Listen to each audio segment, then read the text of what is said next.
அடுத்து காசு எக்ஸ்ட்ரா இருந்தால் கூட நான் திரும்ப கொண்டு வந்து கொடுத்துருவேன் ரிலையன்ஸ் அம்பானி அவர்களே. அதனால் சந்தேகப்படாதீங்க அக்கௌண்ட்ஸை பொறுத்த வரைக்கும். ஓகே, சரி. அடுத்த தகவல், அதான் அந்த அக்னி நதி மூவியில் கூட ஏஆர் முருகதாஸ் ரீப்ளேஸ் ஃபைல் வெற்றிமாறன்.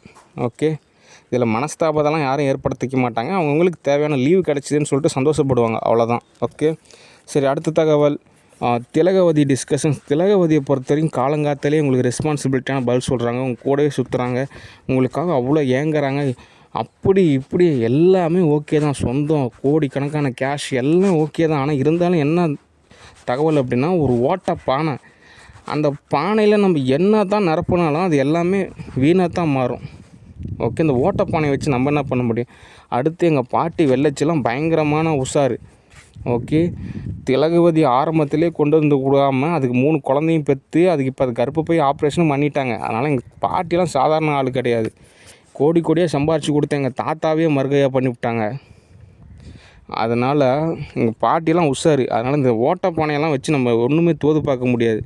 அப்படி ஒரு வேளை அதுக்காக டெய்லியும் ஸ்டோரி புக்கு அது இதுன்னு ரெஃபர் பண்ணதுக்கு இந்நேரத்துக்கு அது பயங்கரமாக டெவலப் ஆகிருக்கணும். ஆனால் ஒரு பிரோஜனமும் இல்லை. ரியாலிட்டியாக நம்ம ஒரு ஷெல் ஷாப்பாக தான் வச்சுருக்கணும், அதுக்கு கூட லாக்கி இல்லை. அதனால் இந்த ஓட்டை பானையெல்லாம் நமக்கு உதவவே உதவாது, சும்மா ஒரு டைம் பாஸு. ஓகே, அதனால் வெள்ளச்சிக்கிட்ட சொல்லி புரிய வச்சிட்டிங்க அப்படின்னா அந்த ஓட்டை பானையை வந்து விலைக்கு கொண்டு போயிடும். இந்த ஓட்டை பானை நமக்கு தேவையே கிடையாது. எங்கள் சித்தப்பா பண்ண வேலை, அவர் ஒரு ஓட்டை பானையை கொண்டு வந்து விட்டுட்டு நம்மளே பிடிச்சி நோண்டிகிட்ருக்கிறாரு.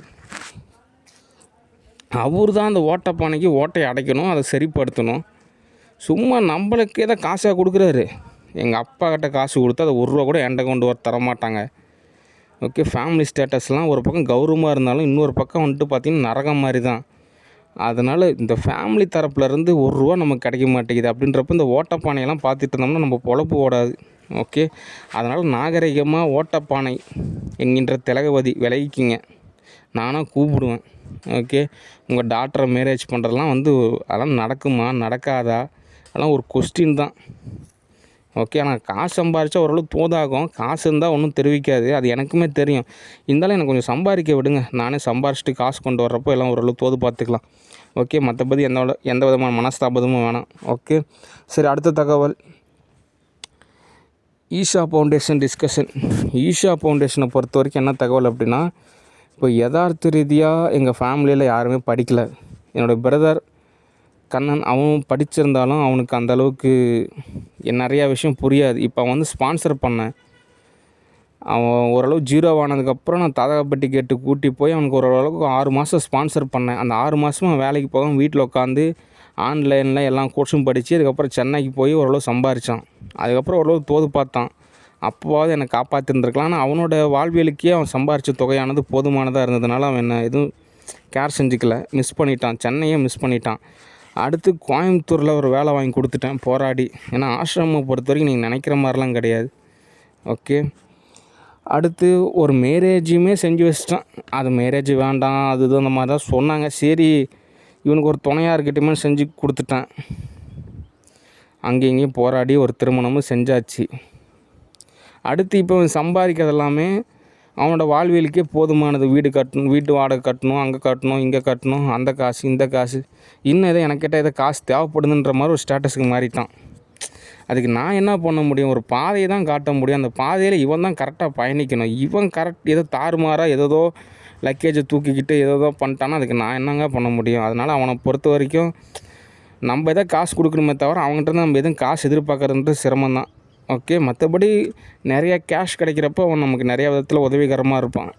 ஓகே, சரி. அதனால் ஈஷா ஃபவுண்டேஷனை பொறுத்தவரையும் அவனுக்கு கொஞ்சம் ஜாபில் கொஞ்சம் சேலரி இன்க்ரிமெண்ட் பண்ணிங்க அப்படின்னா அவன்கிட்ட சொல்லிடுங்க, இந்த மாதிரி உங்கள் அண்ணாருக்காகத்தான் உங்கள் வேலையை சேர்த்திருக்கிறோம், உங்கள் அண்ணாருக்காகத்தான் உங்களுக்கு சம்பளமும் சேர்த்து தரோம், உங்கள் அண்ணாரை கொஞ்சம் காப்பாற்றுங்க, மற்றபடி எல்லாமே தோதாகுன்ற மாதிரி அவருக்கு தகவலும் சொல்லிவிடுங்க அவருக்கு. ஓகே, சரி. அடுத்து ஈஷா ஃபவுண்டேஷனை பொறுத்த வரைக்கும் அந்த 3 crores சொல்லியிருந்தேன்ல, டெய்லியுமே நான் உங்களுக்கு ஒரு 10 lakhs கொடுத்துட்றேன். அந்த 3 crores செக்கு கேன்சல். ஏன் அப்படின்னா தினந்தோறும் உங்களுக்கு காசு கொடுத்தா தான் தோதாகும் போல் இருக்குது. ஓகே, அதனால் தினந்தோறும் நான் உங்களுக்கு கேஷ் கொடுக்குறேன். அந்த மந்த்தானா ஒரு செக் கொடுக்குறேன்னால அது கேன்சல். ஓகே, இனிமேல் டெய்லியுமே நான் உங்களுக்கு காசு கொடுக்குறேன்.